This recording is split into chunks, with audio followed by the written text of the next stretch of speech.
Buongiorno a tutti, io sono Marco Moretti, Field Marketing Nord-Est per SCA. Oggi vi parlerò di Armicar 85. Il prodotto l'ingrediente attivo del prodotto è il bicarbonato di potassio, presente all'85%, abbiamo infatti un 15% di coformulanti. Una volta che andiamo ad applicare il prodotto sulla percolazione, lui va a reagire con l'acqua formando lo ione idrogeno carbonato, che è poi la parte attiva, appunto, che ha attività fungistatica e fungicida. Lo ione però ha una bassa persistenza, ha una scarsa o nulla resistenza al dilavamento e anche una scarsa selettività sulla coltura. È per questo che vengono utilizzati dei sali molto puri che vengono poi vengono micronizzati e fatti reagire appunto con adesivanti e coformulanti. Questo dà vita alla nostra formulazione cosiddetta high-tech, che rispetto ad un bicarbonato di potassio non formulato è più efficace, e con più efficace intendo anche il doppio più efficace rispetto ad un bicarbonato non formulato. È più persistente, abbiamo una finestra di entrata di circa 8-10 giorni, ed è meno fitotossico. Questo perché? Perché una volta che io vado ad applicare questo prodotto, i coformulanti lo fanno aderire perfettamente alla foglia e in modo omogeneo, e quindi per una caratteristica che hanno i sali, quella di ricristallizzare, cosa succede? Che il nostro prodotto, essendo distribuito omogeneamente, tende a ricristallizzare molto meno rispetto ad un bicarbonato non formulato, che formando dei cristalli grossi va praticamente ad aumentare la salinità sulla superficie fogliare o dell'acido, e quindi va poi a causare un'ustione. Rispetto ad un bicarbonato non formulato è poi meno dilavabile, abbiamo una resistenza al dilavamento di 20 mm contro i 2 mm del bicarbonato non formulato. La sua utilità si esplica perché crea un elevato potere tampone sulla superficie in cui viene applicato, una forte pressione osmotica che va a disidratare il fungo, e poi si ha un'azione diretta dello ione idrogeno carbonato che va proprio a scassare appunto la parete cellulare del fungo.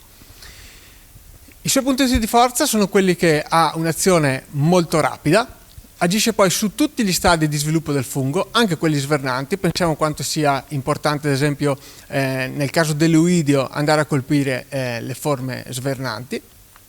Ha attività preventiva, cioè sarebbe un prodotto di copertura, anche se proprio per la sua grande efficacia viene utilizzato come prodotto stoppante in molte aree. È un prodotto multisito, prodotti multisito ce ne sono sempre meno, per cui è un prodotto strategico anche poi per conservare l'efficacia dei principi attivi di sintesi. Viene attivato dalle condizioni di elevata umidità, per cui quando ho le condizioni predisponenti al fungo, anche il prodotto si riattiva liberando appunto lo ione idrogeno carbonato. Non ha limiti di residuo ed è consentito anche in agricoltura biologica. Il prodotto su vite è registrato su botrite e su eidio. Oggi vedremo in particolar modo l'applicazione su eidio. La prima prova ha lo scopo di farci capire quanto sia effettivamente l'efficacia del prodotto.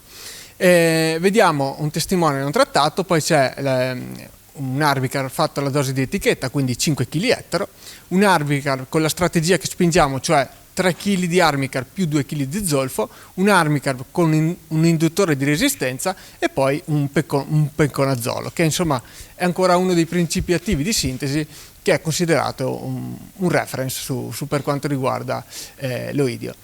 La prova è stata portata avanti sull'intera stagione della difesa antioidica.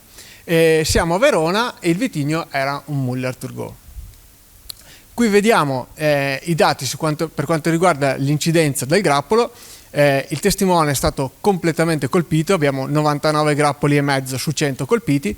La tesi con Armicar a 5 kg abbiamo 15 grappoli, 18,2 la tesi 3 kg di Armicar più 2 kg di zolfo, molla un pochino con l'induttore di resistenza, e vediamo che comunque sia l'Armicar ha dato un risultato migliore rispetto appunto a un reference chimico, in questo caso il penconazolo.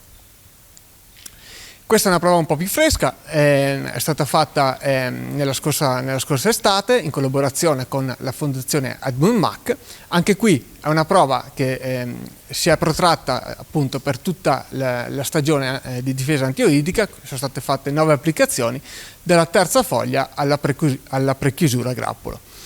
Anche qui abbiamo il nostro testimone non trattato, l'Armicarb a 5 kg, un bicarbonato di potassio non formulato, una tesi con una difesa antioidica fatta solamente dallo zolfo, e poi abbiamo una tesi con la strategia che spingiamo appunto 3 kg di Armicarb più 2 di zolfo. Andiamo a vedere i risultati. Vediamo appunto, anche qui il testimone è stato pesantemente danneggiato, per cui abbiamo 93 grappoli su 100 colpiti. Nelle tesi difese con Armicarb abbiamo il 23%.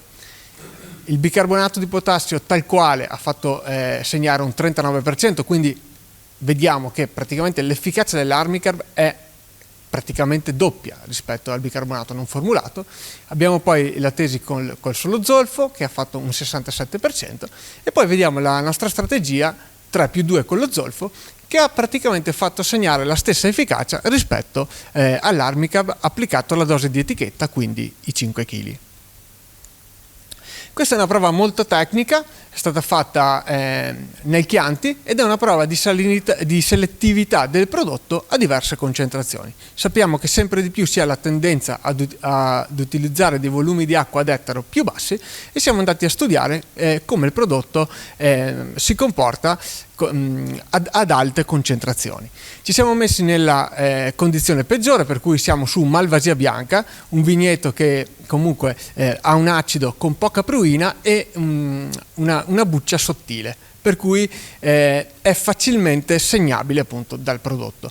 Inoltre ci sono state temperature maggiori dei 40 gradi, per cui abbiamo avuto caldo, applicazioni ripetute, e durante la prova non c'è mai stata una precipitazione piovosa, quindi si è avuto anche una sorta di accumulo del prodotto. Questi sono i risultati. Vediamo sulla sinistra il dosaggio dell'Armicarb, le prime 3 applicazioni 5 kg ettaro, dopodiché abbiamo la strategia 3 più 2. Vediamo i volumi di acqua ettaro utilizzati, 1000 litri, 300 litri, 150 litri, e quindi la relativa concentrazione. Lo 0,5, che possiamo dire è una concentrazione assolutamente sicura su qualsiasi coltura. Poi abbiamo l'1,7, corrispondente con i 300 litri ettaro, e poi abbiamo la concentrazione più alta, che è 3,3%. Quello che abbiamo, allora, qui non abbiamo più l'efficacia, ma abbiamo appunto la selettività, per cui il prodotto quello che fa crea delle piccole cicatrici appunto sulla buccia dell'acino. Quanto piccoli? Molto piccoli. Infatti nella tesi peggiore, quindi dove l'Armicarb è stato concentrato al 3,3%, abbiamo una severità sul grappolo comunque bassissima, ok? Uno 0,5%. Adesso non so se da casa si vede l'immagine, comunque uno 0,5% su un grappolo corrisponde praticamente ad una piccola cicatrice simile ad una lenticella. Andiamo avanti, questa è un'altra prova, sempre di selettività, questa volta però in miscela con rame. Abbiamo modificato l'etichetta, il prodotto prima da etichetta non era miscibile con rame, quest'anno sarà da etichetta sarà miscibile previo prova. Questa è appunto una prova di miscibilità. Abbiamo diverse forme rameiche, dalle più soft diciamo alle più aggressive, per cui un tribasico, un idrossido e uno cicloruro, e poi abbiamo 2 poltiglie diverse che sono state miscelate appunto con la strategia 3 più 2 con lo zolfo. Anche qui la prova è stata fatta per tutta la stagione di difesa, in questo caso antiperonosporica e oidica. Sono stati usati 500 litri a ettaro di acqua. Quello che è stato visto è che con nessuna forma rameica il prodotto ha dato dei sintomi appunto di fitotossicità. Quello che possiamo dire tecnicamente è appunto che utilizzando dei volumi di acqua consoni e utilizzando dei prodotti rameici di buona qualità, il prodotto è sicuro. Siamo anche È interessante utilizzare l'armica in strategie con rame, anche perché abbiamo visto che c'è comunque una sinergia per quanto riguarda la difesa antiperonosporica. Ci stiamo lavorando, porteremo dei dati nuovi nel corso della prossima stagione, però comunque si ha un chiaro aumento dell'efficacia per quanto riguarda anche la peronospora. Se invece andiamo a utilizzare dei bassi volumi di acqua e dei prodotti rameici più aggressivi o di scarsa qualità, penso a rame concime, qualche piccolo problema si può avere. Concludo con quello che è il nostro posizionamento appunto strategico sulla vite. È un prodotto che diamo da fine allegagione a invaiatura a maturazione.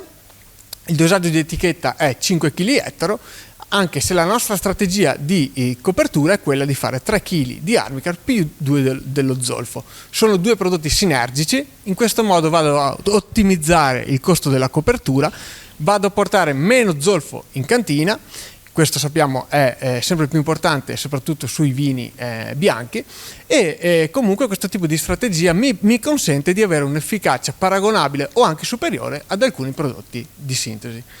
Con questo vi saluto e lascio la parola